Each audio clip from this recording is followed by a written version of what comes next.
নাজমুন নাহার। নাজমুন নাহার, বয়স কত এখন? বয়স 35। 35 বছর বয়স। ঠিক আছে, শুরু করেন একেবারে ছোটবেলা থেকে, যেখান থেকে মনে আছে আপনার বলার মতো। আমার বাবা মারা যায় আমার 4 বছর বয়সে। আচ্ছা। আমরা 5 বোন, ভাই একজন। আচ্ছা, বাবা কি করতেন আপনার?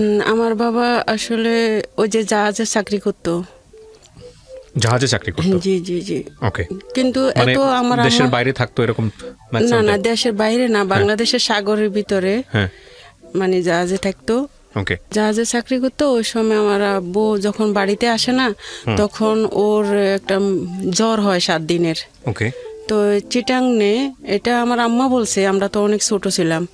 তো চিটাংয়ে যখন তখন 7 দিন পরে আমার আব্বু মারা যায় হাসপাতালে। এটা কি রোগ কিন্তু কেউ ধরতে পারে নাই। ওকে। তখন আমার দাদা দাদি চাচার ফ্যামিলি থেকে আলাদা আমার বাবা, মানে আমার চাচারাই সবাই ভিন্ন ভিন্ন হয়ে গেছে। তখন আমার নানার বাড়ির পাশে আমার আব্বু বাড়ি করছিল। তো ওখানে আমরা 5 বোন বড় হয়েছি। আমার ভাইয়াও ছোট ছিল, 5 বোনের বড়। মানে ওই সময় আমার ভাইয়ার বয়সটা ছিল মাত্র 13 বছর। আচ্ছা। তখন এই তো মা কি করতো, আর খালারা পয়সাওয়ালা ছিল, জামাইরা বিদেশ ছিল খালার গো। তো ওর গো মানে কাজকর্ম করতো, যাইতো আমার খালারা, আমরাও খালার গো বাড়িতে থাকতাম।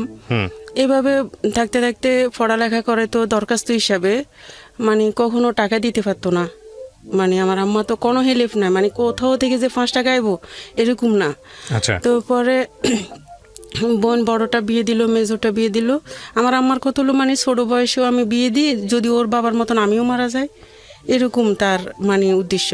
যখন আমি ক্লাস 8-এ উঠি, তখনই মানে আমার জন্য বিয়ের জন্য আসতেছে। তো আমার বিয়ে দিয়ে দিছে। যে বিয়ে দিছে যে ওই সময় মানে আমার হাজব্যান্ডের কোনো চাকরি ছিল না। ও মাদ্রাসায় লেখাপড়া করছে, তখন কোনো চাকরি ছিল না। আমার 2001 সালে বিয়ে হয়। তো বিয়ের পরে আমি ক্লাস 9-এ 3 মাস ক্লাস করি। ক্লাস করার পরে মানে নানান ধরনের স্যারেরা, শিক্ষকেরা, হুজুরেরা মানে নানান কথা বলে। তো আমি একদিন চুরি করে স্কুল থেকে চলে আসি। চলে আসা মাদ্রাসা থেকে চলে আসি। চলে আসার পরে আমি আর যাই না। পরে ওর লগে আবার আমার হাজবেন্ডের লগে আমার লগে দেখা হয় না কখনো। ওই যে মসজিদে খাজুর দিয়ে পড়ায় না, এরকম এজাব দিয়েছিল আমারে। আচ্ছা। এজাব দিয়েছিল। তারপরে যে আমার বিয়ের 6 মাস পরে আমার উঠায়নি আমার জালের গো বাড়িতে। ওকে। মানে আমার শ্বশুর বাড়িতে নাই। আমার শ্বশুর বাড়ি হলো নোয়াখালী, হাতিয়া। আচ্ছা, কি করতো ছেলে? কি করতো ছেলে? কিছু করতো না ওখান। তখন আমি, আপনার যখন বিয়েটা হলো তখন বয়স কত আপনার? আমার বয়স 13 বছর। 13 বছর মাত্র? আমার আম্মা বলতো আরে মানে 12 বছর, কিন্তু আমার ক্লাস হিসেবে আমি 13 বছর মনে করি। পরে তো যখন আমার 2001 সালে বিয়ে হয়, তখন আমার 1 বছর পরে একটা মেয়ে হয়। ওই সময়টায় তো আমার মানে হাজবেন্ডের কোনো চাকরি নাই। ও কিন্তু চাকরি খুঁজতেছে, চাকরি নাই। পরে 7 মাস পরে যায় একটা কুমিল্লা মসজিদে, মানে ও ইমামতি চাকরি পায় 1000 টাকা স্যালারিতে। 6 মাস করছে ওখান থেকে। পরে নোয়াখালীতে বঙ্গোপসাগরে মানে ওপারে একটা ভাসমান চর উঠে। সবাই বলতেছে একটা নেতা, বাসার মাঝি নেতা, মানে সবাই জানে এটা এক নামে ওখানে নোয়াখালীর ভিতরে। ও জায়গাগুলা সরকারিভাবে বিক্রি করতেছে। কিন্তু এত মানে ঘন জঙ্গল, কেরফা গাছ, গুয়া গাছ, মানে এগুলো আসলে অনেক ধরনের গাছ আছিল, গজিকাড়া, মানে এগুলা সর এলাকার মানুষে বলতো। তো ঘন জঙ্গল, ওখানে কি এমনকি জঙ্গলের ভিতরে জঙ্গল ভাগ ভাগ করে এটা বিক্রি করছে 7000 টাকা দিয়ে। আচ্ছা। ওই নেতায় তো আমার হাজবেন্ডও ওখানে জায়গা কিনছে। তা আমার বলতো সবসময় যে জায়গা কিনছি, জায়গা কিনলে ওখানে বাড়িঘর করে ওখানে তোমারে নিয়ে যাবো। ওই সময়টাতে আমি কোথায়, আমার বাপের বাড়িতে কুমিল্লাও ছিলাম, 6 মাস ছিলাম। তো পরে আমার বাপের বাড়ি থেকে আমার নিয়ে যায় একটা ওই চরে। আচ্ছা। ওই চরে যখন চর উঠছে, নতুন চরে যে নিয়ে যায়, ওখান থেকে ভাইয়া এমন মানে জঙ্গল কেটে কেটে পরিষ্কার করে জমিন করতেছে। ও আচ্ছা আচ্ছা, নতুন চর। হ্যাঁ, মানে জঙ্গলগুলা কাটতেছে, আর যত জঙ্গল কাটতেছে ওটা ফুটতেছে। ওই যে জায়গা হইব না তো কোথায় রাখবো এগুলা, ওটা কেটে কেটে আবার মানে ফোড়া দিতেছে। হুম তখন বাজারের একটা ম্যাপ নিছে ওই নেতাটা, বাজারে যখন ম্যাপ নিছে তো ম্যাপের পাশে কিছু জায়গা কিনছে, আবার ওটা মনে হয় 1500 টাকা দিয়ে কিনছে। তো ওখানে আমার হাজবেন্ডে ঘর করে, ঘর বলতে কিরকম সনের ঘর, বেড়াও ছিল সনের, দরজাটা ফাড়ের বস্তার ছিল, মানে কোনো দরজা ছিল না। উত্তর পাশে শুধু মানে গাছের ফালা, মানে গাছের ফালা মনে হয় 100-র উপরে রাখছে, মানে ঘরের কোনো দরজা ছিল না। আর সামনে একটা ঠেলা দুয়ার আছে না ভাইয়া, ওই যে আপনি চিনেন কিনা জানি না, একটা বাঁশের বেড়ার ঠেলা দুয়ার ছিল আর সনের বেড়া ছিল। তো উপরে দিয়ে আবার হিরি মানে এরকম 2-3 হাত মানে খালি। তা আমার যখন নিছে আমার এত খারাপ লাগছে যে ঘরের কোনো বেড়া নাই, ঘরের কোনো দরজা নাই, এরপরে যে একটা খাট নাই। কি বানাইছে জানেন ভাইয়া, ওই যে লার্কি আছে না, মানে গাছের লার্কির মতন লম্বা লম্বা দিয়ে মানে এটারে খাট বানাইছে, মাছা বানাইছে, বানায় ওখানে সন বিছাইছে। তো যেদিন ফার্স্ট আমার নিল তো আমার তো এমনি মন খারাপ হয়ে গেছে যে জঙ্গলের ভিতরে যাইতেছি, রিক্সা নাই, আমি 12 কিলোমিটার আমরা হেঁটে গেছি ওখানে। আমার মেয়েটার ও কোলে নিছে আর একটা ব্যাগ ছিল, আমি মনে হয় ওর থেকেও 1 কিলোমিটার পিছনে যাই, ও আমার জন্য আবার দাঁড়ায়। এরকম করে গেছি, যাবার পর আমার ঘরটা দেখি একদম খারাপ লাগছে, মানে এত খারাপ লাগছে যে ভাইয়া এটা আসলে ঘর বলতে না, এটা মানে কিছুই নাই বলতে গেলে আসলে না না আপনার শ্বশুর বাড়িতে। না, আমার শ্বশুর বাড়িতে আমি কিন্তু আসলে এই ঘরটা কি আপনার জন্য বানানো হয়েছে? হ্যাঁ, মানে আমার হাজবেন্ডে বানাইছে, মানে কিছুই নাই বলতে গেলে। না না না, আমার আবার শ্বশুর। ওই জমিটা কি তখন আপনাদের নামে হয়েছে নাকি সরকারি জমি? সরকারি আবহাওয়া নেই তো, মানে ওগুলো সব খাস জমি। যখন যাই তখন মানে ঘরে ঢুকি ভাইয়া, কি বলো, মানে কোনো পানি নেই, মানে পানির কোনো ব্যবস্থা নাই ওখানে, কোনো পানির ব্যবস্থা নাই। 1 কন্টেনার পানি 10 টাকা, 6 কিলোমিটার থেকে আনতে হয়, একটা ব্যান গায়ে 10 টাকা দিয়ে। এইরকম জায়গায় কেন গেছে আপনার জামাই? আসলে ভাইয়া বললাম না, আমার শ্বশুরগো ফ্যামিলির মানে সবাই দুর্বল ফ্যামিলি, ওরা এখন পর্যন্ত মানে আবার একটা ভালো ঘর দিতে পারে না সবাইরই।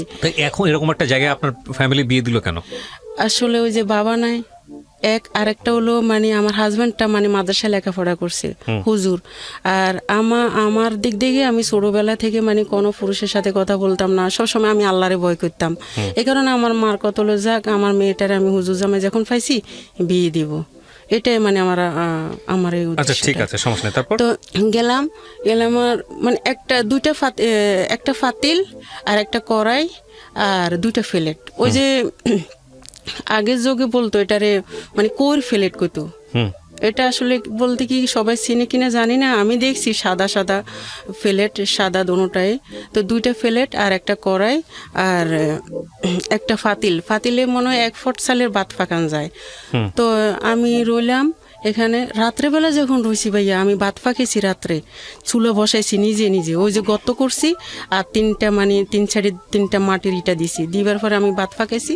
কি ফাঁকামু, পরে বুটের ডাল আনি দিছে আমারে, একটা দোকান শুধু ওখানে, বাজারে শুধু একটা দোকান আছে আর কোনো দোকান নাই, মানে বাজার না, এটা তো শহর, মানে কোনো ফ্যামিলি বসবাস করে না। আছে ধরেন আমরা মনে হয় ওই সময়টাতে 6 ফ্যামিলি ছিলাম, কিন্তু একসাথে না, দূর, অনেক দূর। পরে আমি যখন বুটের ডাল আনছে আমার জন্য, আমি এটা ফাঁকাইছি ভাইয়া। জানেন বুটের ডাল ফাঁকাইতে আমার সারা জীবন মনে হয় আমি ভুলবো না কখনো, মনে হয় আমি 6 ঘন্টা ফাঁকাইছি, কিছুতে বুটের ডাল মানে মন যায় না, ওই যে লবণের এলাকা। ও মানে এটা এমন হচ্ছে যে এটা সিদ্ধ হচ্ছে না আর কি? না তাহলে মন জানা বলতে আপনি কি বোঝাচ্ছেন? হ্যাঁ, সিদ্ধ হইতেছে না। এক্স্যাক্টলি, আমি তো সেটাই বলছি, আপনারা বলছেন মন জানা। মানে আমার পরে যায় সিদ্ধ হইতেছে না, তখন আমি কি করলাম, আমার হাত দিয়ে মানে এমন ভাবে করতেছি যে ডালের ফাঁকা তো নাই আমার কাছে, কিভাবে আমি মানে হাত দিয়ে হ্যাঁ এরকম করে মন যাইতে চাইছি যে ঠান্ডা করি। তারপরে যায় আমি ভাত 1 ফুট ফাঁকাইলাম, ওই যে আমি যে ভাতের মাঠ গাড়লাম না ভাইয়া, ওই যে ফাতিলের ভিতরে মাঠগুলো রয়ে গেছে। তখন আমার স্বামী ওই জায়গায় আবার হেরে মসজিদে ইমামতি করতো, মানে 800 টাকা মাসে, 800 টাকা পাতো।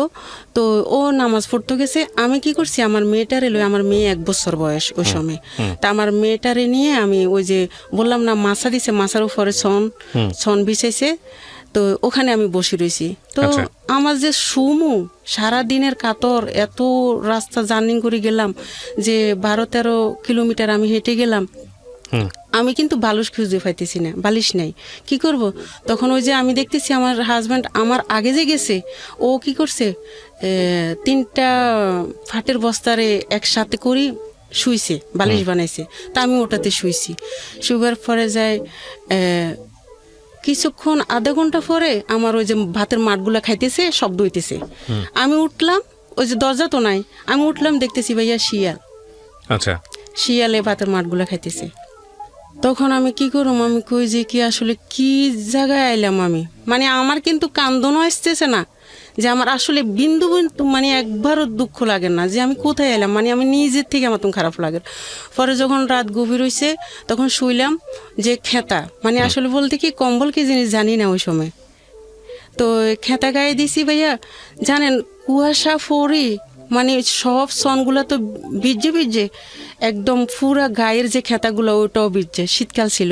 আচ্ছা তো আমি যতবার মানে আমি কিন্তু খেতা দিয়ে মানে মুখ ঢাকতে পারতেছি না, আমি মুখ কিন্তু উদাম করে ঘুমাই সবসময়, আচ্ছা আমি মুখ কখনো ডাকি ঘুমাইতে পারি না। তখন আমার মানে জিহ্বা মুখ মানে সবগুলা ফাটি রয়েছে, মানে এত এত কষ্ট লাগে। ঠান্ডা। হ্যাঁ, ওই যে কুয়াশা পড়তেছে উপর দিয়ে, জি। উপর দিয়ে কুয়াশা পড়তেছে। তখন সকাল হইছে, তখন আমি কই কি আমি তো এখানে থাকুম না। কই কেন থাকবা না, তোমার জামাই যদি থাকতে পারে তুমি থাকতে পারবা না। আমি কই এই যে উত্তর পাশেও কোনো বেড়া নাই, এরপরে সামনে কোনো দরজা নাই, পিছনে কোনো দরজা নাই, বাথরুমের কোনো ব্যবস্থা নাই, পানির কোনো ব্যবস্থা নাই, আমি গোসল কিভাবে করব। আমি বলতেছি সকালে, বাদের দিন সকালে এটা বলতেছি। পরে ও কইতেছে যে কি আমি তোমার বাথরুমের ব্যবস্থা করে দিতেছি। তো পরে ও বাথরুমের ব্যবস্থা করলো কি গর্ত করে মানে 2টা গাছ দিয়ে, আর আশেপাশে মানে চারোপাশে বেড়া একবারে দিছে। বলা চলে যে জঙ্গল লাইফ। আপনাদের আশেপাশে বাড়িঘর ছিল? না, কিন্তু অনেক দূরে, আমি কিন্তু দেখতাম অনেক দূরে দূরে, কিন্তু যোগাযোগ নাই কারোর সাথে। ওখানে আপনারা চাষবাস করতেন? না, চাষবাস হয় নাই আবো, মানে কেবল চাষবাস- গেছেন? হ্যাঁ হ্যাঁ, নতুন শুরু। চর জাগছে, হ্যাঁ, এরকম হ্যাঁ, চরে কেবল হ্যাঁ, গেছেন? ওই হ্যাঁ। চরে কি ছিল? ওই চরে বলতে শুধু বলতে কি কেরফা গাছ, গোয়া গাছ, গজি কাঁটা, বড় কোনো গাছ কেকড়া- এখনো হয় নাই? না না, হইছে, এত বড় বড় মোটা মোটা মানে হইছে, ওটা কেটে মানে কাটতেছে আর জমিন দখল করতেছে। ও কাটতেছে আর জমি দখল করতেছে। ওই এটা কোথা থেকে জাগছে? নদীর ভিতর থেকে না সমুদ্র থেকে? এটা আসলে কিন্তু ওই যে দক্ষিণ হাতিয়া একটা সাগর আছে, ওই সাগর থেকে সাগর থেকে বসমান জাগছে। সরু। আচ্ছা আচ্ছা আচ্ছা, হ্যাঁ, তারপর? পরে যাই তখন কি করলো, সকালবেলা যখন আমি এগুলা বললাম, তো পরে কয় পানির ব্যবস্থা হবে, গোসলের ব্যবস্থা, সব কিছু হবে, তুমি সমস্যা না থাকো এখানে। আমি কই কি এখানে যদি আমি থাকি তাইলে বেড়াও নাই, দরজাও নাই, রাত্রে শিয়াল আইছে, বাতের মাঠ খাইছে, আমি কিভাবে থাকি বলো? তো ও কয়, কি করবা, আমরা তো আর টাকা পয়সা না যে তোমার কোথাও রাখুম। তখন আসলে কিন্তু আমার তো বয়স কম না, ততটুকু আমি প্রতিবাদ করতে পারতাম না ওর সাথে, তো কিছু বলতাম না। তো পরে ভাইয়া ওই যে গাছের ফালাগুলা যে রাখছে না, ওখানে একটা বড় সাপ আছে। ওহো, এত বড় সাপ মানে বাসায় প্রকাশ করা যাব না, এমন বিশ্রী গন্ধ আসে। তখন আমি বারবার ওরে বলি যে মানে আমার হাজবেন্ডের বলি যে আসলে গরু তো নাই এখানে, গরুর মানে গোবরের গন্ধকা। আমি বারবার বলি গরু তো নাই এখানে, মানে গরুর গোবরের গন্ধকা, আমার তো খারাপ লাগে। বেড়া কি ছিল আপনাদের? বেড়াও কি সনের? সনের ছিল, হ্যাঁ। তো চালও ছনের, বেড়াও ছনের। সনের আপনি আর আপনার জামাই মিলে থাকতেন? হ্যাঁ। এ রাতের বেলা সন্ধ্যা নামলে কি হইতো? হ্যাঁ, ওই কুপি যে বাতি বললাম জ্বলতো? না, খোয়াশা বাব, হ্যাঁ, কুপি বাতি জ্বলতো। হ্যাঁ, হারিকেন জ্বালাই ভয় লাগতো না আপনার? ভয় এখন লাগে, ওই সময় লাগে না। এখন আমি ঘুমাই না কখনো। বাজার কতদূর ছিল এখান থেকে? ভাজা ছিল না তো, একটা দোকান ছিল শুধু। ওইটাই তো বলতেছি আমি তো চিন্তা করতেছি, আপনি যখন বলতেছেন তখন আমার চোখের সামনে জিনিসগুলো ভেসে উঠতেছে। মনে হচ্ছে মানে একটা মানে দ্বীপান্তর, দ্বীপবাসী মানুষ যেরকম হয়, চারপাশে কিছু নাই, ওরকম। হ্যাঁ হ্যাঁ, এরকমই ছিলাম। আচ্ছা, সাপের ভিতরেই ছিলাম। সাপটা কি করলেন আপনারা তারপরে?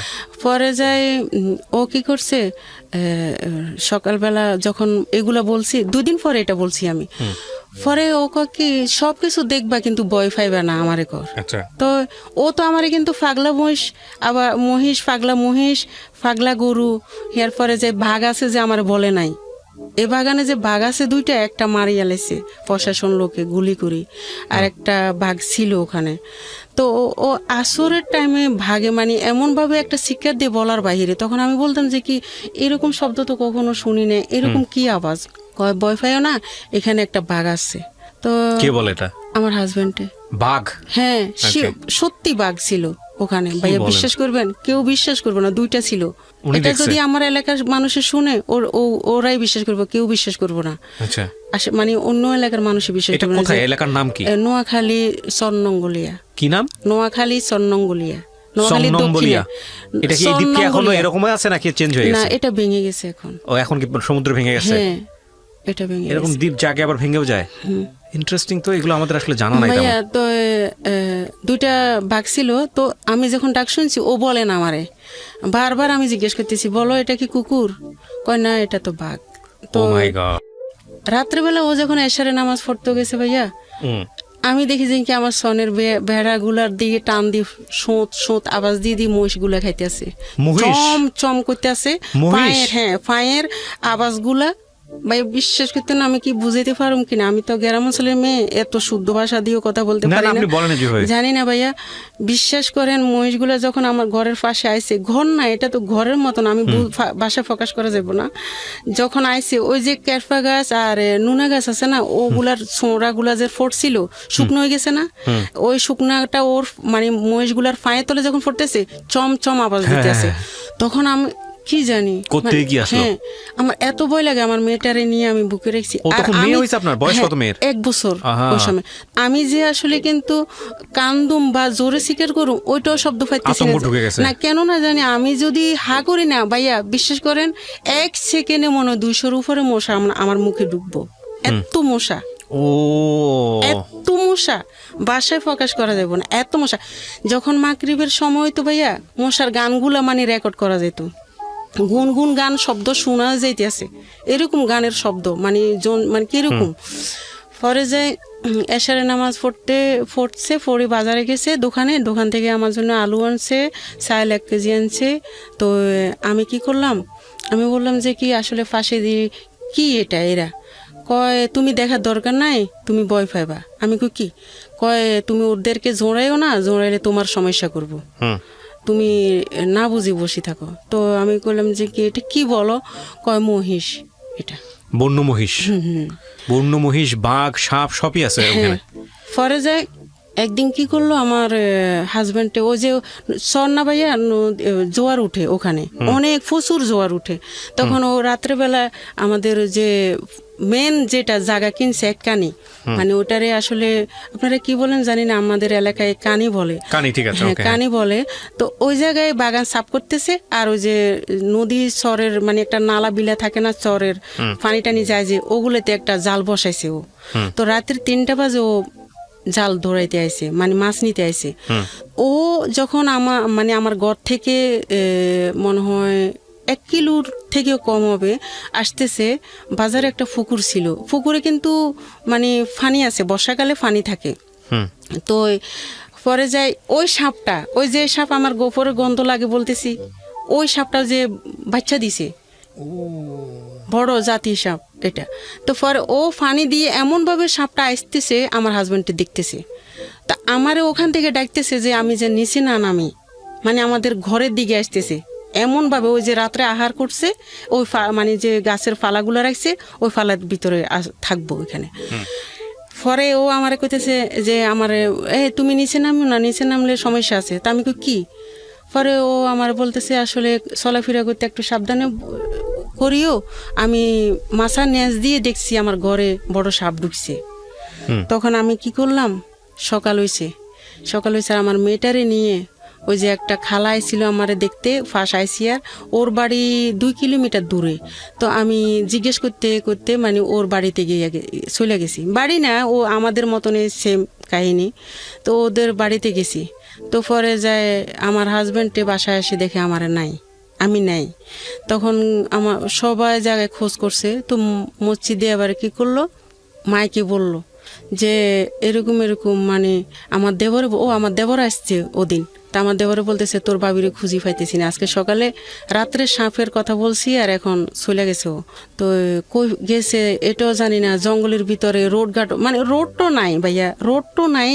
আমি কখনো মানে এটা ভাষায় প্রকাশ করা যাব না, কোন দিকে যে হাঁটতেছে, মানে চিকন একটা দূর বাগানের ভিতরে আমরা ঢুকতেছি, মেন মানে ওই মার্কেট থেকে, মানে 12 কিলোমিটার হেঁটে যাওয়া লাগে এরকম সিস্টেম।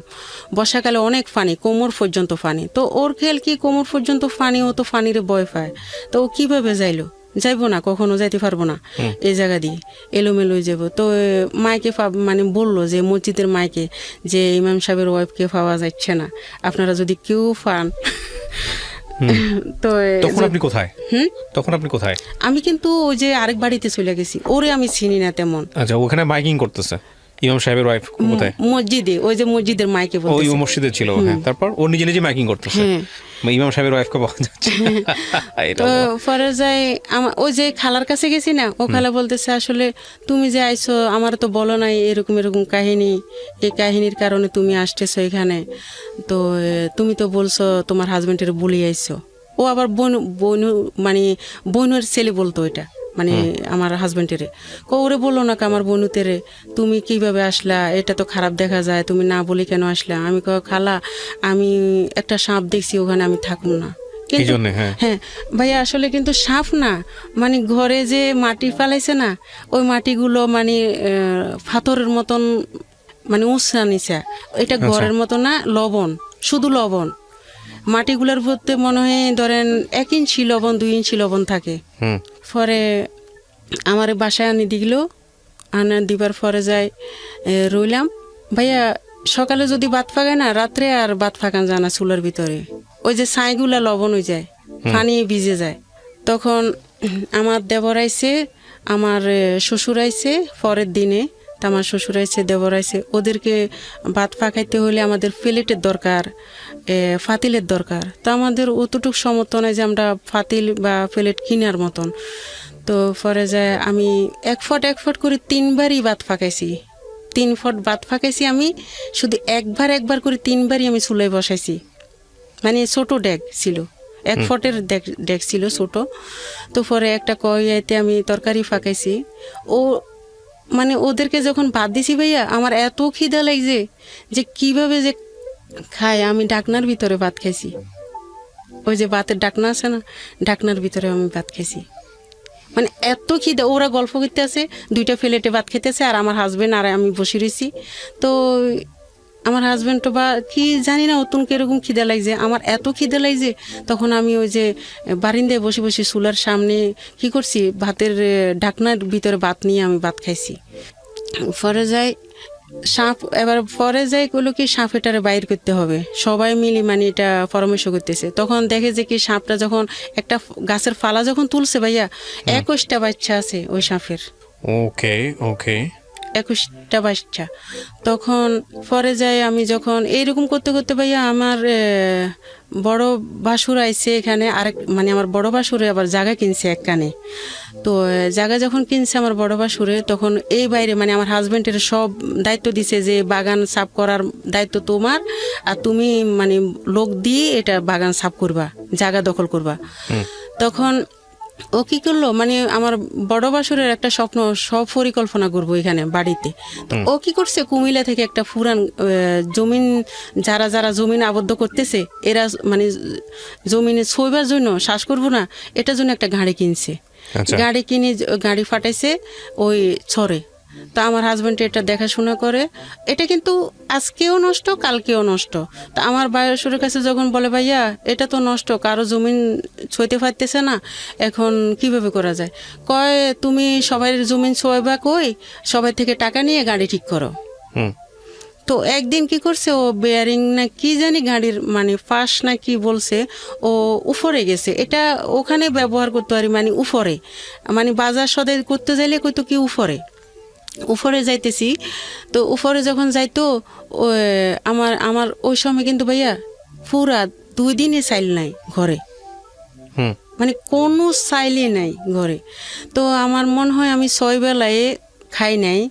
তো পরে আমার হাজবেন্ডও ওরকম চিঁয়া খাইছে, আমি কিন্তু চিঁয়া খাইতাম না তখন মানে কোনো চিঁয়াই খাইতাম না। ও কি করতো, চিঁয়া খাইতো কিছু না পাইলে।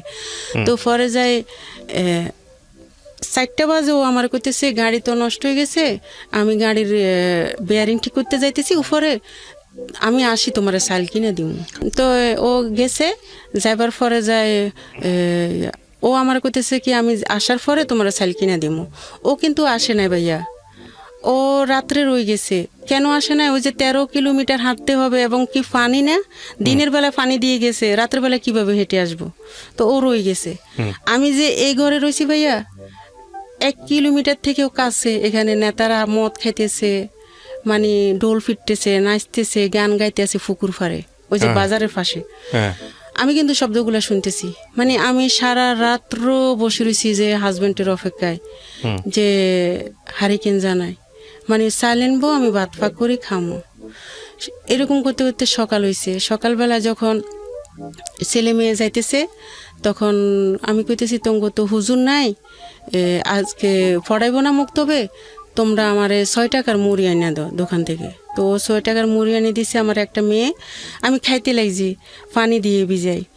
তখন ও কি করছে, আসছে দরজা আছে, আমি মুড়িগুলা খাই নাই আর, মানে এত যে কাঁদছি বলার বাইরে, ওই মুড়িগুলা মনে হয় আমার চোখের পানি আরো ভিজে গেছে, আমি মানে খাই নাই।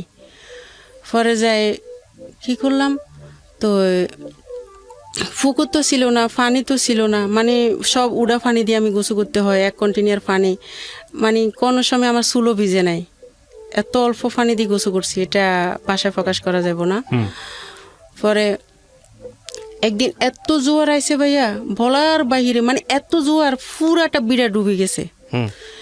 আমি একটা ফুস শাক পাকাইছি, ফুস শাক করছি গাছ করছি, ওখানে কয়টা ছোঁয়া দিছিলাম আমি, ওইটার প্রত্যেকটা ছোঁয়ায় সাপ আছে, ওই যে পানি আসছে সব ডুবে গেছে, ওই সাপ গিয়ে ওখানে উঠেছে, সব উঠেছে, মনে হয় আমার মনে হয় 57টা হবে। ওরে বাবা, আমি গুনছি 30টা পর্যন্ত গুনছি, এরপরে ওই যে এলোমেলো হয়ে যায়, পারি না। পরে আরেকটা আমার ফাঁয়ের রদ্দি যাইতেছে সাপ। যাক, এগুলা করতে করতে কষ্ট মষ্ট করতে করতে ও আমারে কি করলো, যে আসলে আবার হিরি ওই যে ঘরে ছিলাম, ওই ঘরটা আবার আগুন লেগে পুড়ে গেছিল। তো পরে আমার ছেলে ফেটে আসে ওই সময়, আমার ছেলে হয় 2003-এ আর একটা। ওকে। তো পরে যে আপনার ভাইয়া কি কয়, মানে 800 টাকা দিত আমার সংসার চলে না, অনেক কষ্ট, মানে বাসা প্রকাশ করা যাব না। এমনকি একদিন কেরাসির তেল কিনে নেয় ভাইয়া, তো কেরাসির তেল কিনে নেয়, আমি কি করছি, দরজারে ফাঁকা করি, চাঁদের আলো দিয়ে আমার ছেলে মেয়েরে ভাত দিছি। এতই খারাপ অবস্থা ছিল মানে সংসারের। ওই যে আমার বাবা নাই, আরেক কথা আমার শ্বশুর ফ্যামিলিও দুর্বল, কিছু নাই। হ্যাঁ। পরে উনি দিনের বেলা কি করতো? ইমামতি? শুধু এটাই।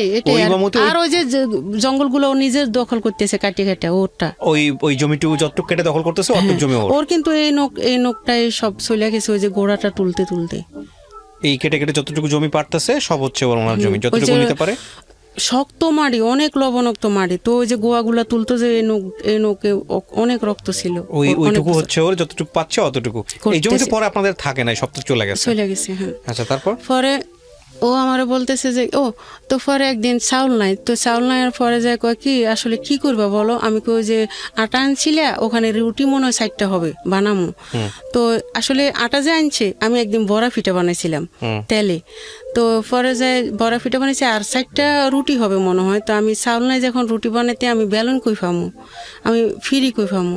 তখন আমি কি করছি, ওই যে ফ্লেট আছে না, ফ্লেটের পিছনে বেলবো, এটা মাথায় আসছে, আর একটা লার্কিরে আমি মানে দা দিয়ে ছিলা লইছি, ওটার ভালোভাবে ধুয়ে ন্যাকড়া দিয়ে মুছি, আমি রুটি বেলছি 60টা রুটি। তা আমার মেয়ে একটা খাইছে, আমার ছেলে একটা খাইছে, তো ওর জন্য ওর জন্য 2টা রাখছে, আমি খাই নাই। তো ও বুঝছে যে তুমি মনে খাও নাই, তো আমার একটা দিছে, তো খাইছি 4 জনে। পরে ও কয় না, আমি আসলে বিদেশ যাবো না, জীবনও কল্পনা করি না, কিন্তু আমি বিদেশ যাবো আমার ছেলে মেয়ের জন্য, আমি এইভাবে পারুম না কখনো, সব কিছু মানে আমার আর পারা যাচ্ছে না। তো এগুলা নিয়ে ও কয় কি সুদরূপে টাকা নিয়ে বিদেশ যাবো। তো আমার ভাইয়া আছে ডুবাতে, তো আমার ভাইয়ারা যখন বলে যে ভাইয়া আমি বিদেশ যাবো, তোমার কি চাকরি কাজ জানা আছে? ভাইয়া সমস্যা না, আমি কাজ জানা লাগবো না। ও আসলে কিন্তু এটা হেয়ালি করি বলছে, ওর মনে হয় যে বাংলাদেশে একটা কথা গাছ কাটতেছে বা বিদেশ যাইও কিছু করতে পারবে, এরকম কিছু ভাবছে। তো পরে যায় ও যখন 2,80,000 টাকা আমি সুদরূপে লই আমার বড় বোনের জামার বাড়ি থেকে, তো ও বিদেশ যাইতে মানে 2,80,000 টাকা, 3 লাখ টাকার মতন খরচ হয়। তো ও যায় ওখানে। তো দুবাই যখন যায় স্যালারি পায় ও 15,000 টাকা। ওই যে ইটগুলা যে ধোয় রাজমিস্ত্রি কামে হেল্পারি, পাইছে। হ্যাঁ, তো ওগুলা করতো। তো 15,000 টাকা পাইতো। তো ওই 15,000 টাকা তো ও নিজের খানা খরচ আর আমার জন্য দিতে পারতো না। ও কি করতো, ওই সুদের টাকাটাই চালাইতে, শুধু সুদের টাকা দিতেছি মাসে মাসে যেগুলো আসতেছে ওগুলা। তো পরে যায় ও 1.5 বছরের পরে যায় ওর একটা ও মানে আর একটা কথা বলে গেছি, ও আমার বিয়ের আগে একটা টিমার ছিল মুখের উপর। তো ওই টিমারটা আমার শ্বশুরে বেলের ডি কাটে। আচ্ছা, তো উপরেরটা কাটছে আর নিচে ভিতরে যে শিকড়গুলো আছে ওইটা তো রয়ে গেছে, ওইটা তো আর তোলা হয় নাই। তো পরে বিদেশ যখন গেছে ফোমের বালিশে শোয়ার সাথে সাথে মানে ওর টিমারটা অনেক বড় হয়ে গেছে। হুম, আমার বলে নাই ও বড় হয়েছে যেন।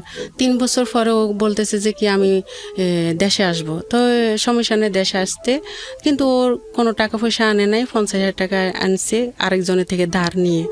তো টিমার বাংলাদেশে অপারেশন করব। তো বাংলাদেশে যখন আইসে টিমারটা অপারেশন করার পরে হাসপাতালে নোয়াখালীতে ওরা বলতেছে আপনার টিমারের ক্যান্সার আছে, মানে অপারেশন করার পরে ক্যান্সার আছে। পরে যায় ক্যান্সার আছে বলছে, ও কি করছে শিলে টিলে মানে শুকে গেছে, ভালো হয়ে গেছে। ও 3 মাস থাকি আবার বিদেশ চলে গেছে। না, 3 মাসের ভিতরে আবার কি করছে, বাড়িতে ওই যে বাতাসে মানে ঝড়ের লগে আমাদের ঘরটা পড়ে গেছে। আপনার এই রুমটার মতন একটা রুম করছে, আরো ছোট একটা ঘর করি আমরা, মানে খাট চুলা মানে খাওয়া দাওয়া এখানে সব মিলাই। তো এত কষ্ট করে একটা মানুষ থাকা যায়? বৃষ্টি হলে বৃষ্টির পানিটা ওই যে বেড়াগুলা দিয়ে পড়ে। তো ও কি করছে, কয় আমি ঋণ পরিশোধ করতে পারো, আরো ঋণ নিয়ে ও আরো ঋণ নিতেছে, ঘর করব। তো ঘর করে দিছে, আমার টিনের ঘর করে দিছে। 1,50,000 টাকা দেওয়ার কথা, মানে 1,50,000 টাকা দিব আমি 6 মাস পরে সুদ। তো পরে যা ও সুদ নিছে, সুদ নিয়ে ঘর করছে। ওই যে বাজারে আবার 6টা রুম লইছে, 6টা না 5টা, ওরে 6টা বানাইছে। নিচে নিবার পরে এগুলা নিতেছে কিভাবে, যে 6,000 টাকা 5,000 টাকা করি, এটা তো ধরেন সরকারি জায়গা। পরে ও কয় আমি ঘরটাও করি যাই, দোকান ঘর যদি পারি তাহলে ভাড়া দিয়ে দিমু, তুমি চলতে পারবা, আমি ঋণগুলো পরিশোধ করবো ওখান থেকে। তো ও কি করলো, 3 মাস পরে চলে গেল বিদেশে। যাবার পরে ওখানে 1 মাস পরে ওর এখানে মানে ব্যথা করতেছে। ও যখন ওখানে হাসপাতালে যোগাযোগ করে, আপনার কেমোথেরাপির দরকার, এটা ক্যান্সার হয়ে গেছে আপনার। তখন আমার শ্বশুর শাশুড়ির লগে পরামর্শ করে, আমার লগে পরামর্শ করে। তো আমি বলি বিদেশে কেমোথেরাপি দিলে তো ভালো হইবা, সমস্যা কি? তো আমার শ্বশুরের আবার মানে না। আমার শ্বশুর, আমার বড় বাসুর, আমার মেজো বাসুর, আমার ছোট দেবর, মানে এরাই কিচ্ছুতেই মানে না ক্যান্সার হোমিও খেলে ভালো হয়ে যায়। ওরা আবার মানে গ্রাম অঞ্চলের হোমিও, মানে ডিসপিসারি নাই, ওরা কখনো দোকান দিয়ে বসে নাই, বাড়িতে ওষুধ বিক্রি করে হোমিও। পরে যায় ওরা হোমিও ওষুধ খাওয়াবে। তো বলতেছে চলে আসো। তো মা বাপের কথা ধরে ও আসছে দেশে। তা আমিও আর করার কিছু না, মা তো মা, বাবা তো বাবা, ওদের কথা শুনলে অথচ ভালো হইবে, আমারও ধারণা এটা। পরে ও কি করলো, আসার পরে আমার শ্বশুর শাশুড়ি সবাই আমার ঘরে আসছে, সবাই ওরা ওখান থেকে আসছে, সবাই আসছে আমার কাছে। তা আমার শ্বশুরে হোমিও ওষুধ খাওয়াইতেছে।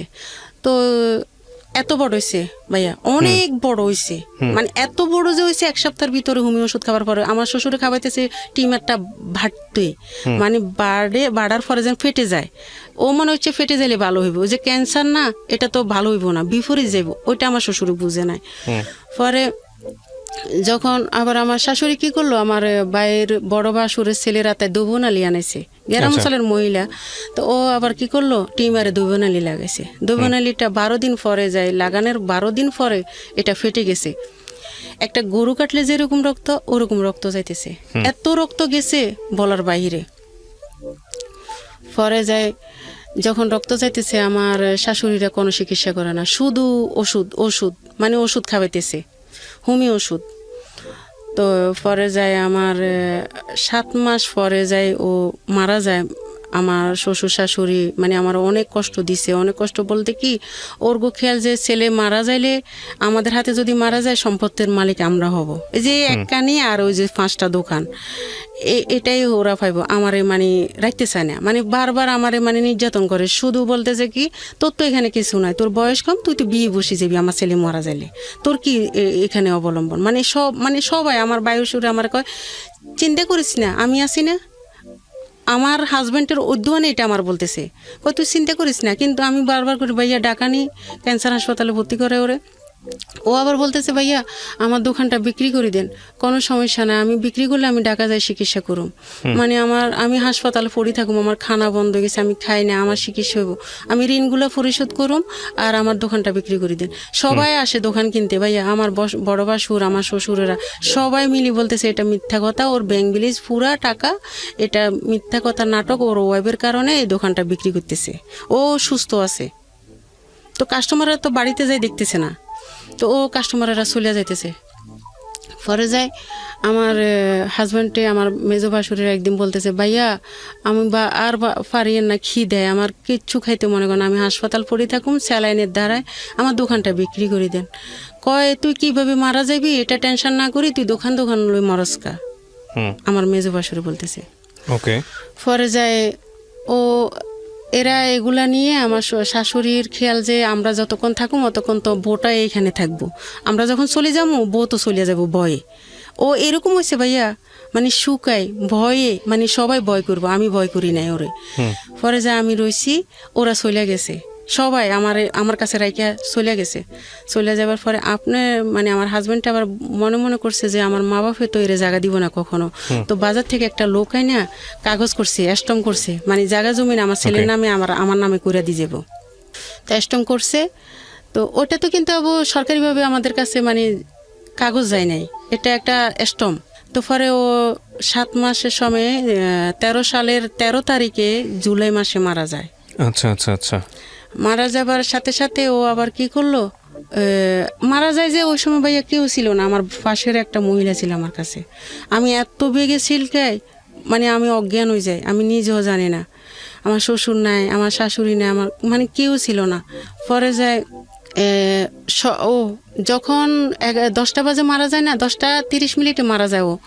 তো পরে আমার বাসুরে কবর দিতে দে না, মসজিদের সামনে কবর, মানে গত্ত টত্ত সব কিছু রেডি, মাইকে বলতেছে ওর ওয়াইফ থেকে সিগনেচার আনেন তারপরে কবর দিবেন। আমার একটা প্রশ্ন হলো কি, আমার বায়ুরে মানে আমার বাসুরে তো দেওয়া উচিত ছিল কবর, কিন্তু ঋণালারা না দেওয়া উচিত ছিল না, ঋণালারা না খাট দড়ি রাখবো, যে কেন কবর দিবেন, আমাদের ঋণ কে দিব না। আমার বড় বাসুরে বলতেছে কবর দিবার দরকার না, এখন ওর ওয়াইফ থেকে সিগনেচার আনেন। তখন বড় বাসুর বলছে, হ্যাঁ মাইকের ভিতরে বলতেছে এখন কেউ কবর দিবেন না ওকে, ওর ওয়াইফ থেকে সিগনেচার আনেন, কে ঋণগুলো পরিশোধ করব।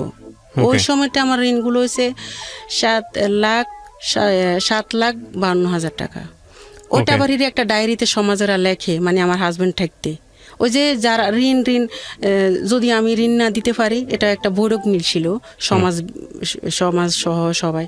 তো পরে সমাজের কাছে একটা ডায়েরি থাকে, সমাজে আমার থেকে সিগনেচার নেয় যে আমি সিগনেচার দিছি যে সবাই আমার স্বামীরে মাফ করে দেন, আমি ঋণগুলো আমি পরিশোধ করুম। তো পরে কবর দে, তো ওই সমাজের কাছে ওই ডায়েরিটা থাকে যে 7 লাখ টাকা আমি ঋণ দিতে হবে, তো সুদের টাকা সব। তো পরে আমি দোকানটা বিক্রি করতে চাই, বিক্রি করি, আমার মানে কাস্টমার আসে আমার বাইরেরা দেনা বিক্রি করতে। পরে যে একটা কাস্টমার আইছে, এর ভিতরে আবার আমার হাজব্যান্ড অসুস্থ থাকার কালীনে মারা যাবার আগে একটা সৌদি আরব থেকে একটা লোক আইছিল ওই এলাকারে, আপনি কি দোকান বিক্রি করবেন? তো আমার হাজব্যান্ডে বলছে 15 লাখ টাকা হলে আমি বিক্রি করুম।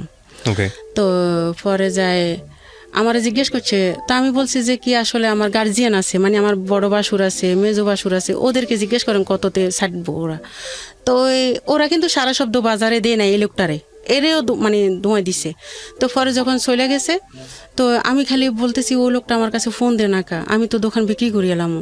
তো পরে ফোন দে না, ও যখন মারা গেছে 1 মাসের সময় ওই লোকটা ওর বাইরে ফাটাইছে। তখন ওরা মানে একটা ডেট দিছে কাগজ করব। তো কাগজ বলতে স্ট্যাম্প করতে আমি একটা দোকানে যাই, তো আমার মেজো বাসুরে যখন কাগজটা করা হইতেছে তখন কাগজটা নিয়ে ছিঁড়ে ফেলেছে, একদম মানে টুকরো টুকরো করে আমার গায়ের উপর ছিঁড়ছে, যে আমার বাইরের জায়গায় তুই বিক্রি করতে পারবি না, এটা মানে তুই কিছু পাবি না, তুই এখান থেকে চলে যা, আমার বাইরের জায়গা আমরাই পামু। তখন আমি কি করলাম, ওই যে ওখানে একটা দারোগা আছে, মানে ক্যাম্প আছে, পুলিশ ক্যাম্প, দারোগার কাছে যখন যাই দারোগাকে বিক্রি করতে পারবেন না, মনে হয় দারোগারে ওরা টাকা খাওয়াইছে, বিক্রি করতে পারবেন না। তখন আমি দারোগার ফাঁসায় দৌড়ি, মানে এত কান্দি ফাঁসায় দৌড়ি, খালি কইছি স্যার আমার স্বামীর ঋণগুলো পরিশোধ করি, আমি আমার স্বামীর ঋণগুলো পরিশোধ করি, শুধু এটাই সুদের টাকা। আমি এটা মানে এত কান্দি, ওই সময় আমার ছেলের 6-7 বছর বয়স, তো ও আমার পাশে দাঁড়ায় রয়েছে। এমন কাঁদছি ভাইয়া, আমার বিশ্বাস করেন লাগে যে এখনো আমার 35 বছর আমি চোখে দেখি না, চোখে কিছু ছোট অক্ষর দেখি না। সকালবেলা আমি টাইমটাও মোবাইলে দেখি না। ওকে। দারোগার যখন ফাঁসায় ধরি, তখন দারোগা আমার কয় এক অমুক জায়গায় যায় তুমি কাগজ করো, বিক্রি করো, সমস্যা নাই। তারপরে আমার শ্বশুরের আমার জন্য কোর্টে মামলা করে, আমি ওদের জায়গায় বিক্রি করছি। তা আমি কোর্ট থেকেও ভালো মানে আশ্বাস পাই, আমার কথাগুলো শুনি, ওরা আমারে রায় দেয় ভালো। তো একটা স্বামীর জন্য ঋণের পরিশোধ করার জন্য একটা জায়গা বিক্রি করছে, এটা তো স্বামীর জায়গায় বিক্রি করছে। ওখানেও আমার টাকা অনেক খরচ হয়, আমি দোকান বিক্রি করি মনে আমার 5 টাকাও আমার ছেলে মেয়েরে দিতে পারি নাই। পরে ওখান থেকে যখন আমি কোর্ট থেকে আসি, জিতে আসি, তখন ওরা বোর্ড অফিসে আবার বডুক দেয়, আমার জন্য আবার নোটিশ পাঠায়। বোর্ড অফিসে আবার বসি, বোর্ড অফিসে ওরা আমার মিথ্যা কথা বলতেছে, আমার স্বামীর জন্য বলে ওরা 2 লাখ টাকা খরচ করছে, 3 লাখ টাকা খরচ করছে, 1.5 লাখ টাকা খরচ করছে, সবাই মিলে। পরে ওখানেও আমি আবার মানে আমার কথা গ্রামবাসী সবাই আমার পক্ষে ছিল, যে এখন পর্যন্ত মেয়েটা কখনো মিথ্যা কথা বলে নাই, শ্বশুর শাশুড়ির নামেও কোনো মিথ্যা কথা বলতেছে না। ওরা কিন্তু মানে আমার শ্বশুর শাশুড়ির প্রতি সাপোর্ট দেয় না, আমার প্রতি সাপোর্ট দিছে। ওখানেও মানে আমি জিতে গেছি সব মিলে। পরে আমার থাকতে দিব না বাড়িতে, মানে বাড়িতে থাকতে দিব না, নানান ধরনের রাত্রে ভয় বাক্কা নেতা মানে সন্ত্রাসী আমার কাছে ফোন দিয়ে, রাত্রে কি আসা যাব, ওই যে আমার বাইরেরা লাগাই দিছে। পরে আমি কি করলাম, তা আমি যখন আমার বাপের বাড়িতে চলিয়ে, বাপের বাড়িতে তো জায়গা নাই, ভাই একজন আছে, তো ওখানে আসিনি, আমার মেজোফার বাসায় উঠি। আচ্ছা। মেজোফার বাসায় উঠি, আমার বাপের বাড়িতে আমি থাকতে পারি নাই, মানে ভাইয়ের বউ একজন, ভাই একজন, ওখানে ভাইয়ের বউ তেমন ভালো না। তো আমি যখন আমার মেজোফার বাসায় থাকি, তখন আমার গলা ব্যথা, মানে ওটা আমার আবার ছোটবেলা থেকে গলা ব্যথা থাকতো। তখন আমি ডাক্তারের কাছে গেছি, যখন ডাক্তারের কয় আপনার টনসিল অনেক বড় হয়ে গেছে, আপনার অপারেশন করা লাগবো। পরে আমার ভাইয়ারে বললাম, ভাইয়া আমার তো এমনি এমনি গলা ব্যথা, আমি খাইতে পারি না, সবসময় ব্যথা থাকে, গরমেও ব্যথা ঠান্ডায়ও ব্যথা, যেভাবে হোক আমি ডাক্তারের অপারেশন করাইতে চাই। তো ভাইয়া কইছে ঠিক আছে যাইস আমার লগে। তো আমি বলছি কোন সময় যাবেন ভাইয়া, কয় শুক্রবারে যাবো। তো ও কি করলো, শুক্রবারে যাই নাই, কয় শনিবারে যাবো। পরে আমি বারটাত ফাঁকাইছে, শুক্রবারের মতন আমি বোরগা টোরগা গায়ে দিয়ে 2টা বাজে ফোন দিছি, ভাইয়া আপনি যাইবেন না ডাক্তার কাছে? আমি তো ডাক্তার কাছে চলে আইছি। ভাইয়া এত কাঁদছি আমি বিশ্বাস করতেন না, একে একে আমার কান্দো নাই সবসময়, আমি কখনো মানুষের সামনে কাঁদতে পারি না, আমার একে একে অনেক কান্দি। পরে যায় এমনকি আমি বিশ্বাস করেন ভাইয়া, আমি আমার মেয়ের একদিন কি করছি, অন্য দিয়ে মারিয়ে লেতে লেগেছিলাম। কেন? আমি পাচ্ছি না, আমার এই মেয়েটারে কার কাছে রাখি যাবো, আমার এত কষ্ট। তখন আপনার একটা ছেলে একটা মেয়ে এখনো। পরে যায় আমি কি করছি, আমার ভাইয়া যখন এটা বলছে, আমি কই না, আমি কিভাবে চলি, আমি নকশি কাতা বানাই, কেউ যদি আমার বানাইতে দেয় তা আমি ওগুলো বানাই আমার ফ্যামিলিটা চালাই। একটা খেতা বানাইতে 3 মাস লাগে, তা আমার দেয় 600 টাকা। ওটা কি হয়? আমি কারোর থেকে হেল্প পাই না, কেউ আমার দেয় না, আমার এতিম 2টা সন্তান। তখন কি ধার দেনাটা আছে না শেষ হয়ে গেছে? আছে 2 লাখ টাকা। ওকে, তারপর পরে কেউ যে আমার ছেলেটার ঈদ আনন্দে, মানে কোনো দিন এখন পর্যন্ত আমার একটা ছেলে একটা মেয়ে কখনো ঈদের নতুন জামা গায়ে দিয়ে নেয় ভাইয়া। বিশ্বাস করেন ভাইয়া, আমি তো দিতে পারি নাই, আমার ছোট থেকে বাবা মা মারা গেছে। পরে স্বামীর সংসারে আমি অনেক কষ্ট করছিলাম, পরে আমার ছেলে মেয়েরও আমি এখন পর্যন্ত দিতে পারি না। পরে আমার ছেলে মেয়ে যখন এবার পরে কি করলাম, আমার ভাইয়া যখন আমার ডাক্তার কাছে নিয়ে নাই, তা আমার আবার ওই যে জায়গা কিনছিল, যে ওই লোকটা আমার বিয়ে করতে বলছিল, ওর আবার ওয়াইফ আছে, ওর 2টা মেয়ে আছে। তো ওরা আমি কইছি যে আমার যদি বিয়ে না হতো, আমার ছেলে মেয়ে কোথায় থেকে হয়েছে, আমার বিয়ে একটাই, তো আমি ওরে নিষেধ করছি। পরে ভাইয়া আমার ভাইয়ার এই তরফটাতে মানে আমার ডাক্তার কাছে নেন, আমার বোনেরা নেয় না, কেউ আমার নেয় না। তখন আমি নিজে থেকে ওর কাছে ফোন দিছি, আমি তোমার বিয়ে বসুন তোমার কাছে। পরে আমার বড় বোন, আমার ছোট বোন সবাই রাজি হয়ে আমার বিয়ে দিল। ওরও 2টা মেয়ে আছে, তো ওরও বউ আবার ছাড়াছাড়ি হয়ে গেছে, এখন যোগাযোগ আছে মনে হয়। মেয়ে 2টার লগে কথা বলে সবসময়। তো ওর যখন বিয়ে হয় আমার, তখন আমার বাসায় একটা রাখে, আরেকটা বাসায় নিয়ে যায়। ওর কিন্তু চাকরি নাই, আবার মানে ওর চাকরি নাই, মানে আমি যার কাছে যাই সে সবসময় মানে কষ্ট পায় মনে হয়। আমি আমার নিজেরই দোষ দিব নাকি অন্যজনের দোষ দিব, আমি কিছু বুঝতে পারি না। তো পরে যায় আমার স্বামী যখন চাকরি নেয় আমার একটা বাসায় নেয় 3,000 টাকা রুমে, এই অত থেকে 10,000 টাকা 5,000 টাকা নিয়ে আমরা খাইতেছি। পরে যায় ও যখন বিয়ে বসলাম তখন ও আমার একটা রুমে নিয়ে রাখে আমার ছেলে মেয়েরে নিয়ে। তো পরে যায় 3,000 টাকা রুম, তো রুম ভাড়া দিতে পারতেছি না, 6 মাসে রুম ভাড়া জমে গেছে। তো ওখানে ও মানে চাইলেনলে ডাইলেনতে পারে না, মানে এই অবস্থা। মানে একদিন কি বাদ নাই, পাশের বাসার একটা মহিলা আমারে বাদ দিছে 4 জনেরে, সবাইরে মানে বাদ দিছে যে খান, এত অল্প অল্প বাদ দিছে। মানে ভাইয়া অনেক খিদা লাগতেছে, লাগে অনেকটা খাইতে পারো। পরে যায় 3 দিনে চাউল ছিল না, একদিন 6 দিন চাল ছিল না ভাইয়া ঘরে। পরে এক জোড়া কানের দুধ ছিল আমার মেয়ের, ওটারে বান্দা দিয়ে আমি চাইল আনছি ঘরে, খাইলাম যেমন তেমন সব কিছু মিলাই। ওর আবার ঢাকা চাকরি হয় কিছুদিন পরে, চাকরি হবার পরে যায় ও ঢাকা আসে, তো আমারও ঢাকা আনে আমার ছেলে মেয়েরে নিয়ে। এই ভাইয়া নির্যাতন পরে, মানে আমারে তরকারি মরিচ হইলে আমারে মারে। একদিন তরকারি মরিচ হয়েছে যখন, তখন ও আমারে কইল কি তরকারি লবণ মরিচ হয়েছে কে বেশি, তো আমি কি হয়েছে সমস্যা কি, কয় আচ্ছা মরিচ খাইতে মনে চাইছে, তো আমার গায়ে আধা কেজি মরিচ ডাইলা দিছে। ও ডাইলা দিছে। পরে আমি সারা রাত ভাইয়া কাঁদছি, ও আমার একবারও দেখে নাই। আমার ছেলে মেয়ে শুধু আমার পাশে ছিল। আমার মেয়েটা তো কিছু বলতে পারে না, আবার আমার ছেলে যা পারে।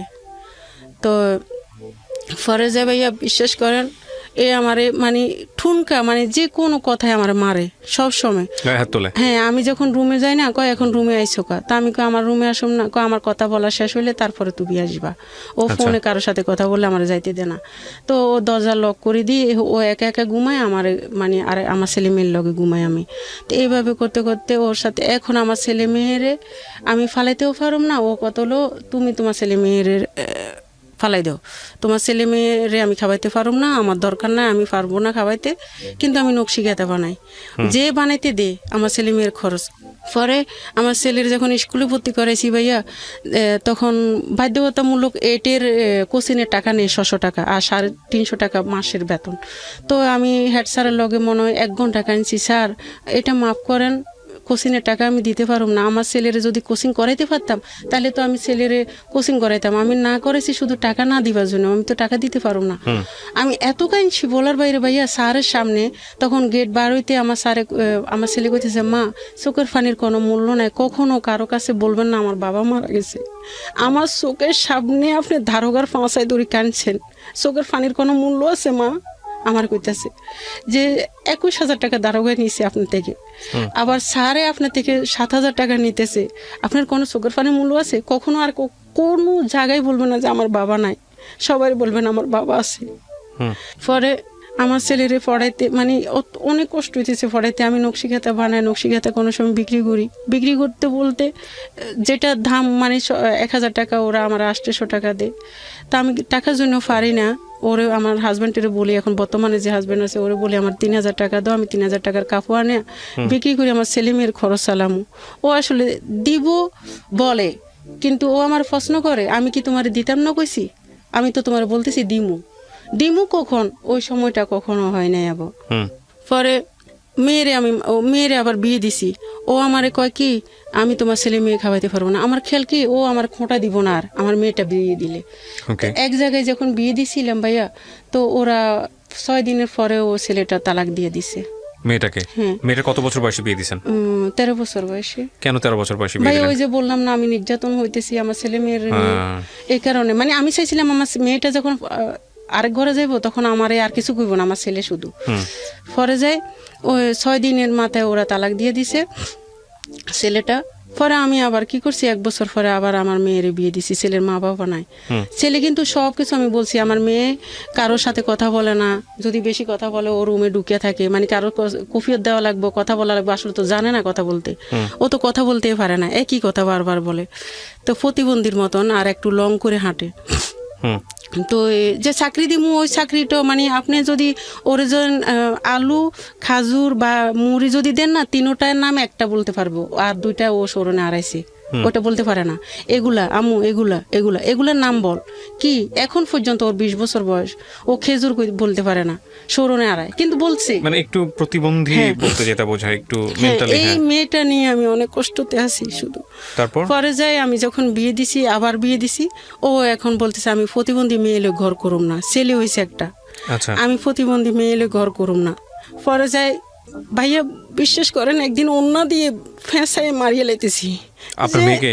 আল্লাহ, আমি মারতেছি যেন, কেন জানেন ভাইয়া? আপনি মারতেছিলেন কেন? আমার মানে যে সংসারে আছি এখন বর্তমানে, ও আমার মেয়ে ছেলের জন্য আমার অনেক বকে। পরে যে আমি ওদের কোনো মানে খরচ জামা পোশাক দিতে পারি না। ছেলেও আমার সাথে পড়ালেখার খরচের জন্য যে স্কুলে যাইলে আমার জুতা নিয়ে স্যারেরা হাসাহাসি করে, ক্লাসমেটেরা হাসাহাসি করে, আমার জুতা কিনে দেন না, ড্রেস কিনে দেন না। তো মেয়েও আমার তেল দেন, সাবান দেন, এগুলো নিয়ে আমার সংসার করতে পারিস না। 2টা বিয়ে দিয়েছিলাম, তুই কেন সংসার করতে পারিস ও না? আরেকটা বিয়ে দিয়েছেন, তারপরেও সংসার হয় না ওখানে? না, ও প্রতিবন্ধী মেয়ে এলো সংসার করবো না, শেষেরটাই বলছে। আচ্ছা আচ্ছা। পরে আমি কি করছি, খাটের উপরে ফালাই অন্য দিয়ে ফেঁসে একদম মানে জিল ফাটায় বাইরে গেছে আমার মেয়ের। পরে যাই যখন চিল্লাইছে, মানে আর কিছুক্ষণ লইলে যাইতো গো, তখন ভাই আমি সহ্য করতে পারি না। আমার মনটা অনেক নরম ছিল, নরম থাকে অনেক, মানে এগুলো সহ্য করতে পারি। কিন্তু আমি অনেক আঘাতে আমি মেয়েরে মারছি। কি কারণে জানেন? আগে দিয়ে মেয়েরে মারবো, আমি মারবো, আমি মেয়েরে কার কাছে রেখে যাবো? আমার মেয়ে তো কারো কাছে কখনো কিছু বলতে পারবো না, যে বলে যায় না, মা তো সব কিছু বুঝে।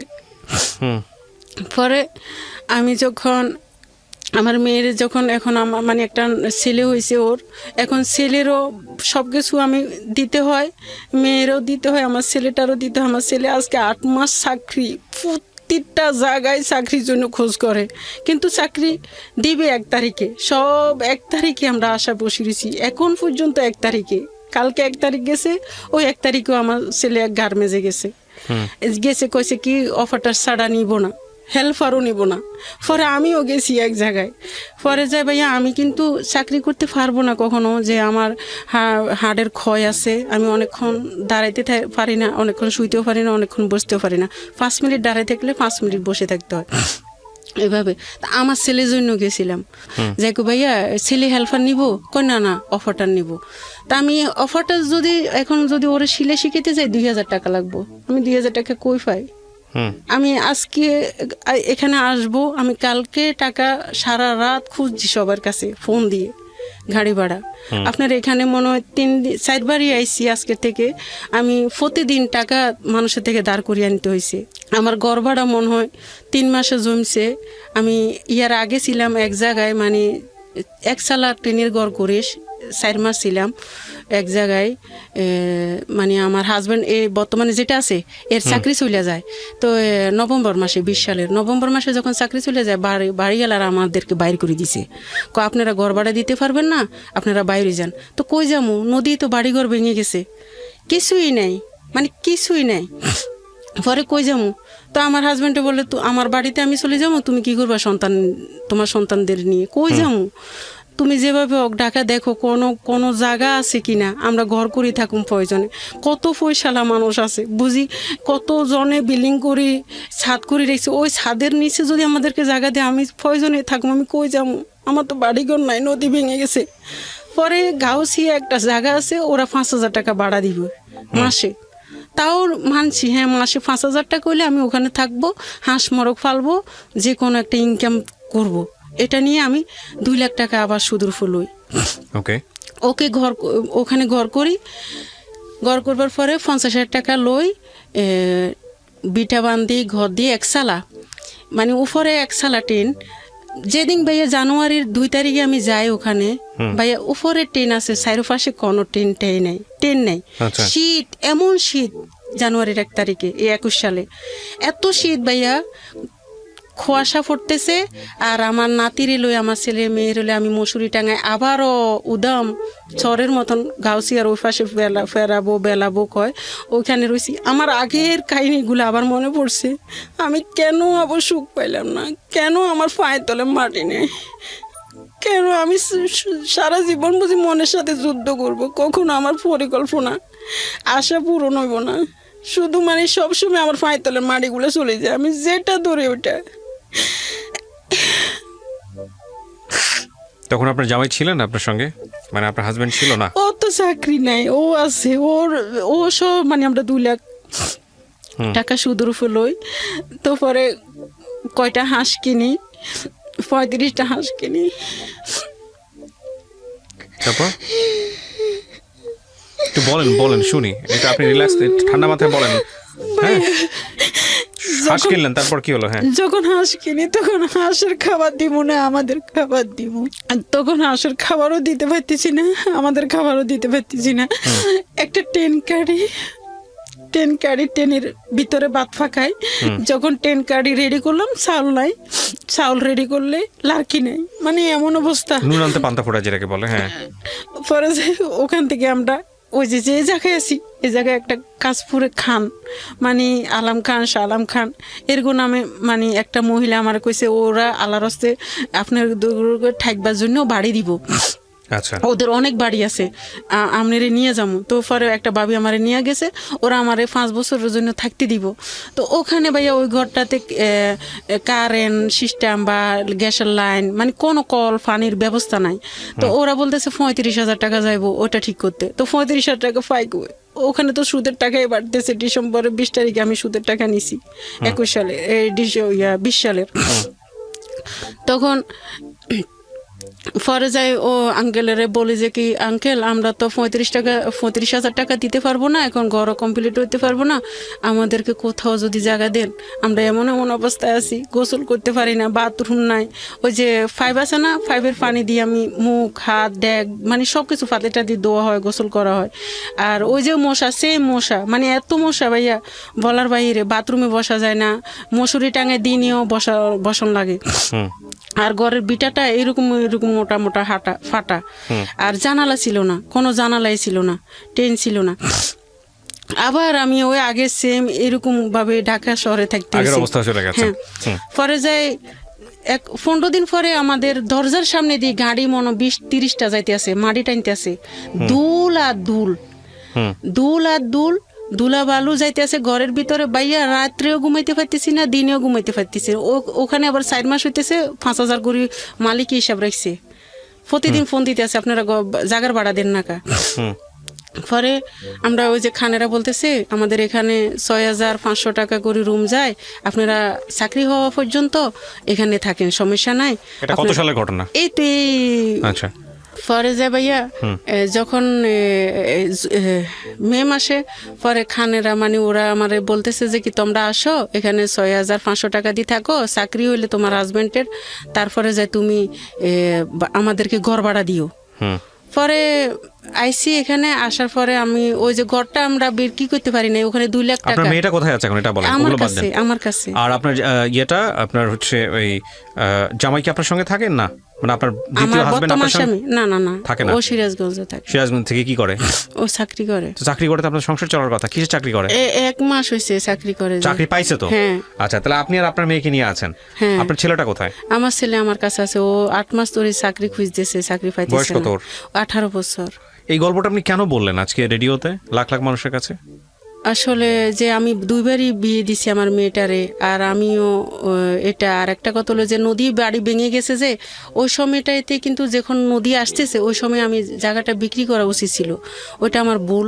আরেকটা হলো আমি ফার্স্ট মেয়ের বিয়ে দিছি, ওরাও প্রতিবন্ধী বলে ছেলেটা তালাক দিয়ে দিছে, পরের বিয়েটা আমি না দেওয়া উচিত। ছেলেকে আগে বলেন নাই যে আমার আগেরটা কিন্তু জানে নাই, পরেরটারে আমি সব বলছি। আমার মেয়ে পড়ালেখা করাইছি, ও আমারও বানান্তি জানে না, মানে আপনার মুখে মুখে বলবো, পরে আপনি রিফ্রে বলবেন, ও বলে যাইব সবকিছু। আচ্ছা, এটাই তো। পরে এখন আমরা এই বাসায় আছি, এখন ধরেন না কি বলুম যে আমার হাজবেন্ডের চাকরি করে, এখন ঋণের টাকাগুলো পরিশোধ করেন। ও তো আগের ফ্যামিলি আছে, ওর মেয়ে আছে 2জন। নাজমুন নাহার আজকে যে গল্পটা এখানে বলল, এই গল্পটা বাংলাদেশের অনেক নাজমুন নাহারের চিত্র। তারা স্বামী সংসারকে কেন্দ্র করে নিজের জীবনে যে যুদ্ধ করে চলে, সেই যুদ্ধে শুধুমাত্র অর্থকেন্দ্রিক স্বাধীনতার মুখ দেখার জন্য তাদের পুরো জীবনটা চলে যায়। আপনারা বলতে পারেন যে আজকের এই গল্প থেকে আমরা কি শিখলাম? আজকের এই গল্প থেকে আসলে সেই অর্থে শেখার মতো কিছুই নাই। কিন্তু যদি বলেন যে একটা সরল জীবনের যুদ্ধ গল্প, তাহলে বিষয়টা আসলে এরকমই। আপনারা ছোট ওনার যে প্রথম যে জীবনটা, মানে হাজবেন্ডকে বিয়ে করে চর ওঠা, সদ্য জেগে উঠেছে চর, সেই চরের মধ্যে নাজমুন নাহারের সংগ্রাম, তারপরে সেখানে একটা প্রতিবন্ধী মেয়ে, তাকে নিয়ে জীবনে বাঁচার স্বপ্ন, দ্বিতীয় স্বামীর ঘরে গিয়েও সেই প্রতিবন্ধী মেয়েটাকে বিয়ে দেওয়ার চেষ্টা, এবং তারপর দুবার বিয়ে দেওয়ার পরেও সংসারটা টিকলো না, এবং তারপর মেয়েটাকে সে নিজের হাতে মারতে গেছে এই কারণে যে না, ওর যেহেতু ফিউচার নাই, ও মারা যাক আমিও মারা যাই, কারণ ওকে কার কাছে রেখে যাব। একটা মানুষের জীবনে কত ভয়ঙ্করতম কষ্ট আসলে, কত ভয়ঙ্করতম সংগ্রাম আসলে, কত মানে দেয়ালে পিঠ ঠেকে গেলে একটা মানুষ, একটা মা এই সিদ্ধান্ত নিতে পারে, সেটা আপনারা কিছুটা হলেও জানলেন। আমরা জানি না যে এই গল্পের পর নাজমুন নাহারের জীবনে কতটুকু পরিবর্তন আসবে, বা নাজমুন নাহারকে আমরা আদৌ কোনো সাহায্য করতে পারবো কিনা এই গল্পের মধ্য দিয়ে। তবে এটা ঠিক যে নাজমুন নাহারকে উপলব্ধি করাটা আমাদের জায়গা থেকে খুব জরুরি। কেন বলছি জরুরি? যে আমাদের চারপাশে এরকম অসংখ্য মানুষ আছে। একটা কথা আছে যে আমরা যে জীবনটা যাপন করি, মানে আমার ডেইলি লাইফে আমি যাদেরকে দেখি, আমার সারাউন্ডিং, আমার বেড়ে ওঠা, তার বাইরেও যে অন্য একটা জীবন আছে, হাজার রকমের জীবন আছে, লক্ষ রকমের জীবন আছে, লক্ষ ধরনের জীবন আছে, সেটা বিশ্বাস করাটা জরুরি। এই যে চরের নাজমুন নাহার, তাকে আজকের এই শহুরে জীবনে অনেকেই বিশ্বাস করতে চাইবেন না, কিন্তু